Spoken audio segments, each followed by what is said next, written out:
श्री स्वामी समर्थ. स्वागत आहे तुमचं स्वामीनिष्ठा या आपल्या यूट्यूब चॅनलमध्ये.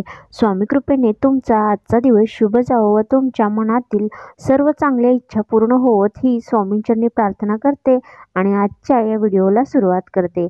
आपला देश हा विविधतेने नटलेला आहे. त्यात धर्माचे लोक राहतात आणि बरेच सण व उत्सव साजरे केले जातात. त्यात एकूण 28 राज्य आहेत आणि 28 राज्यांचं स्वतंत्र असं वेगळं अस्तित्व आणि महत्त्व आहे. अनेक धर्म त्यांचे धार्मिक सण साजरे करतात. त्यातीलच एक म्हणजे मकर संक्रांत होय. बोरनान हा मकर संक्रांतीचा एक भाग आहे. आता अनेकांना प्रश्न पडतो की आपण मुलाचं बोरनान का करतो, बोरनान काय असतं? तर चला याच बोरनांविषयीची सविस्तर माहिती आपण घेऊया. नवीन वर्षातला पहिला सण म्हणजे मकर संक्रांत होय. हा सूर्य संक्रमणाचा काळ. या दिवशी सूर्य हा मकर राशीत प्रवेश करतो आणि त्याचे उत्तरायणाचा प्रारंभ होतो. या कालावधीत लोकांना अधिक प्रकाश आणि उष्णता मिळत असते. वर्षभरात सूर्याचे 12 राशीतून 4 संक्रमणे होतात, पण जानेवारीत होणारे संक्रमण यामुळे मकर संक्रांतीला अधिक महत्त्व प्राप्त झालेले आहे. यंदा ही मकर संक्रांत 14 जानेवारीला आलेली आहे. या सणाला लोक एकमेकांना भेटून तिळगुळ घ्या, गोड गोड बोला असं बोलून शुभेच्छा देतात. काळ्या कपड्यांना जास्त महत्त्व दिले जाते. बायकांना हळदी कुंकवाचा कार्यक्रम असतो आणि लहान थोरांचा पतंग उडवण्याचा उत्साह वाखाणण्याजोगा असतो. नवविवाहित जोडप्याचा सुद्धा हा सण मोठ्या उत्साहामध्ये साजरा केला जातो. बोरनान, काही ठिकाणी याला बोरलूट असेही म्हणतात. बोरनान ही परंपरा महाराष्ट्रातच जास्त प्रचलित आहे.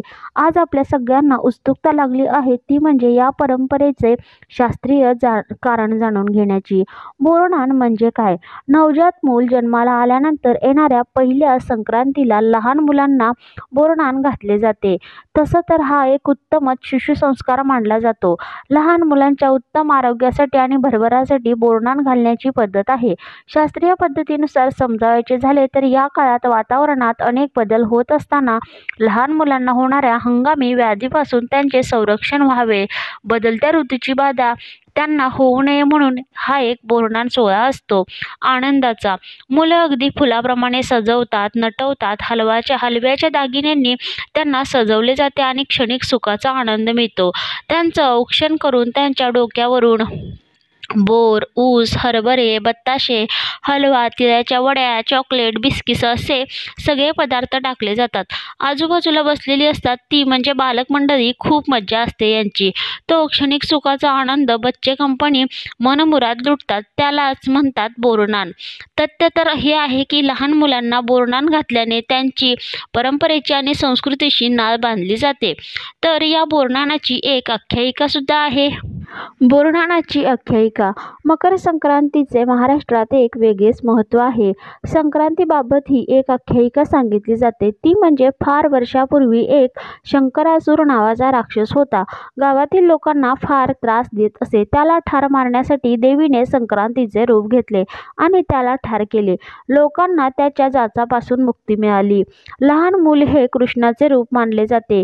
आध्यात्मिक कथेत वाचनात असा आलेख आहे की या राक्षसाची वाईट दृष्टी कृष्णावर पडू नये म्हणून हा विधी सर्वप्रथम गोपाळ कृष्णावर करण्यात आला होता. वाईट दृष्टी, वाईट विचार यापासून लहान मुलांचे संरक्षण व्हावे या हेतूने बोरनान करण्याची परंपरा आहे. शास्त्रीय कारण असं की मकर संक्रांत ही ऋतुबदलाची चाहूल आहे.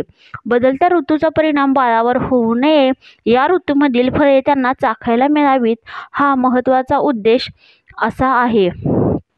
तर आनंदामध्ये न चाखणारे फळेही मुले आवडीने खातात म्हणून हे बोरनान केले जाते. तर बघा कसे आणि किती वर्षाच्या मुलांचे बोरनान करावे. संक्रांतीच्या दुसऱ्या दिवशी म्हणजे करी दिनापासून ते रथसप्तमीपर्यंत हा सोहळा आपण संपन्न करू शकतो. यावर्षी तर जवळपास महिनाभराचा काळ मिळतो. बोर स्नान घालण्यासाठी ते म्हणजे 16 जानेवारी ते 16 फेब्रुवारी 2024 यात आपण अगदी चिमुकल्यापासून ते 5 वर्षाच्या मुलांना बोर स्नान घालू शकतो, तेही मोठ्या थाटामाटात. बाजारपेठा आणि चिमुकल्यांच्या मातोश्री अगदी सज्ज असतात. त्यांना नटवून सजवून तयार करण्यासाठी या सणाची आतुरतेने त्या वाट बघतात. कसं घालायचं बोरनान? बोरनानामध्ये वर्षाव प्रेमाचा, वर्षाव आनंदाचा, वर्षाव सुबत्तेचा, याप्रमाणे आपल्या घरातील महत्त्वाचा कोपरा ज्या ठिकाणी आपण बोरनान घालू ती जागा स्वच्छ करून गालीच्या त्यावर अंथरूण घालून चौरंग ठेवून किंवा पाट ठेवून रांगोळी रेखाटावी. बाळाला स्वच्छ काळे कपडे परिधान करून हलव्याच्या दागिन्यांनी सजवावे आणि त्या चौरंगावर बसवावे.